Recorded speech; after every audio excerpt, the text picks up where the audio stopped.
The Mongols once ruled the largest land empire in history. From the deserts of Persia to the mountains of Korea, their power seemed unstoppable. But less than 2 centuries later, their dynasty in China collapsed, not in some epic battlefield defeat, but from the inside. And the man who rose from that chaos wasn't a prince or a general, but a starving orphan who had once begged for food on the streets.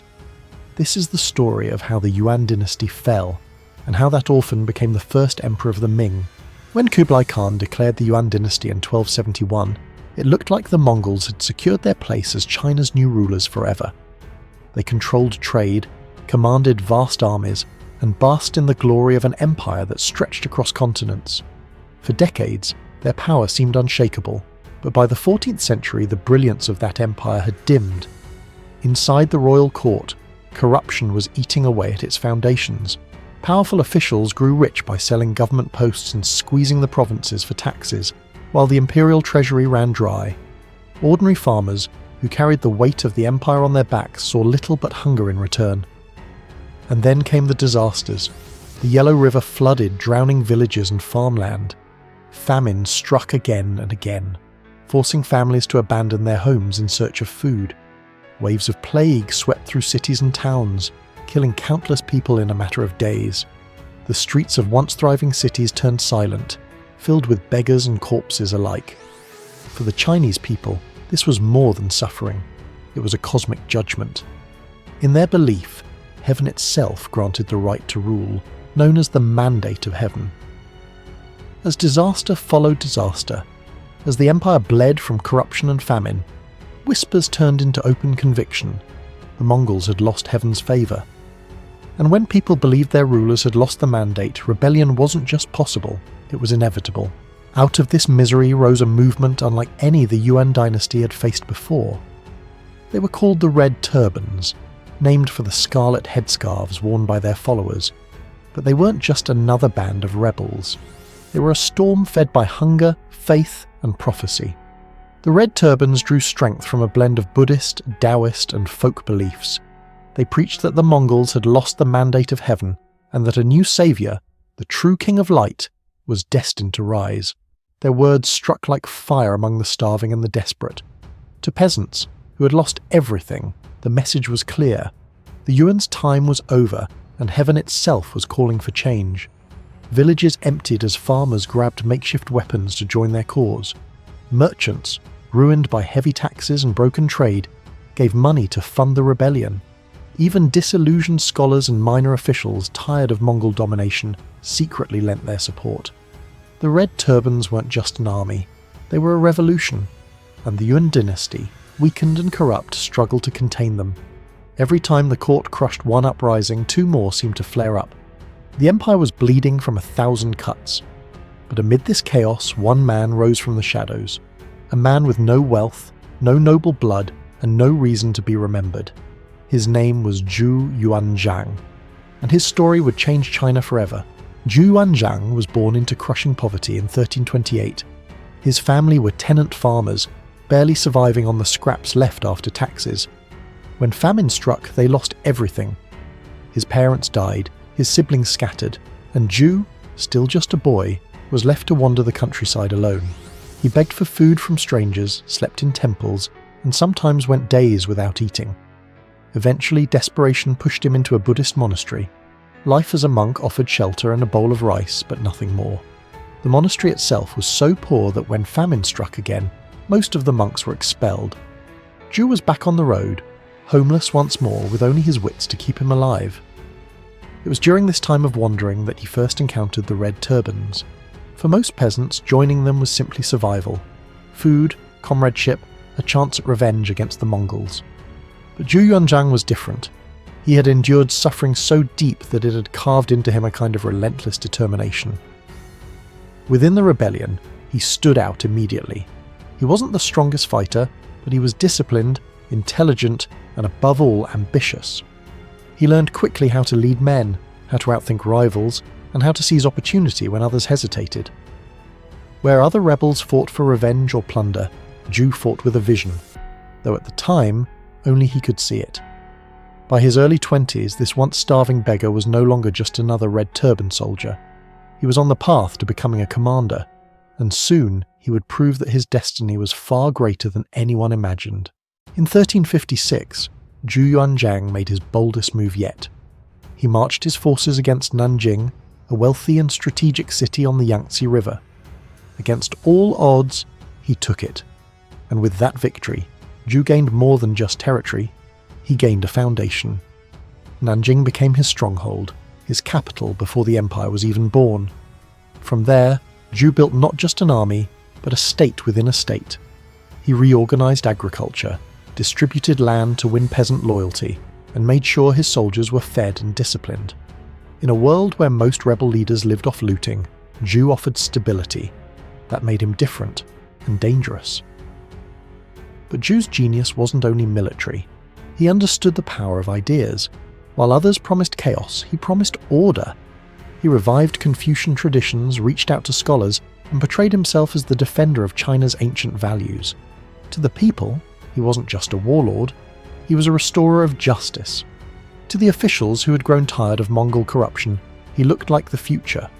The Red Turban movement had splintered into factions, each led by ambitious men chasing power. Most of them thought Zhu was just another rival to crush. But Zhu wasn't simply fighting battles. He was quietly building the legitimacy of a dynasty. And soon, the other warlords would realize he was playing a different game altogether. As the 1360s unfolded, China became a battlefield of rival warlords. Each claimed to be heaven's chosen. Each dreamed of replacing the Yuan. But one by one they fell to Zhu Yuanzhang. His strategy was as much politics as it was war. He didn't just fight battles, he built alliances, spread propaganda, and waited until his rivals weakened themselves before striking. If a rival could be useful, Zhu welcomed him in. If not, he destroyed him. His greatest test came against Chen Yuliang, one of the most powerful warlords of the age. Chen commanded a navy that dwarfed Zhu's forces. Their struggle climaxed at the Battle of Lake Poyang in 1363, a clash so massive that it remains one of the largest naval battles in history. For days, fireships lit the waters. Tens of thousands fought in a deadly stalemate, but Zhu's discipline and daring carried the day. Chen Yuliang was killed and his army shattered. The message was clear. No rival could stand against Zhu Yuanzhang. From there, Zhu swept across China. He crushed the remnants of the Red Turbans who opposed him. He eliminated rival generals who threatened his rule. By the end of the decade, there was only one serious power left in China, the Mongol Yuan dynasty itself. And Zhu was ready to finish what he had started. By 1368, Zhu Yuanzhang was no longer just a rebel commander. He was a ruler in all but name. From Nanjing, he declared the founding of a new dynasty, the Ming. And with the mandate of heaven now claimed for himself, he prepared to strike at the Mongols once and for all. His armies marched north, disciplined, organized, and determined. The Yuan dynasty, crippled by decades of corruption and rebellion, had little strength left to resist. When Zhu's forces advanced on the capital, modern-day Beijing, the court panicked. The last Yuan emperor, Togon Temür, didn't stay to fight. He abandoned the city and fled back to the Mongolian steppe.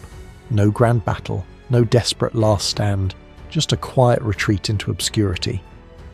And just like that, the Yuan dynasty collapsed.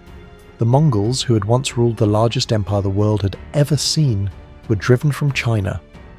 A starving orphan who had once begged for food now sat on the dragon throne as the Hongwu emperor, founder of the Ming dynasty. But Zhu's victory wasn't the end of the story, because the Mongols weren't finished yet. The Yuan dynasty had fallen, but the Mongols were not gone.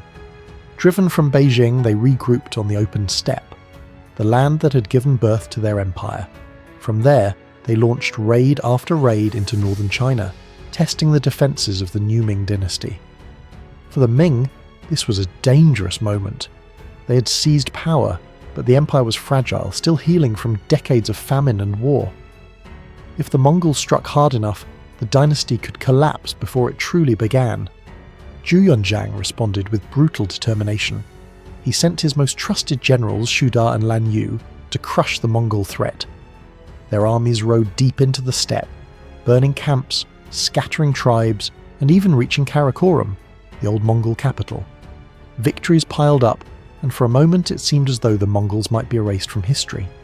But the steppe was endless, and its horsemen elusive. The Ming could win battles, but they could not destroy a people who lived on horseback, striking like shadows and vanishing into the grasslands.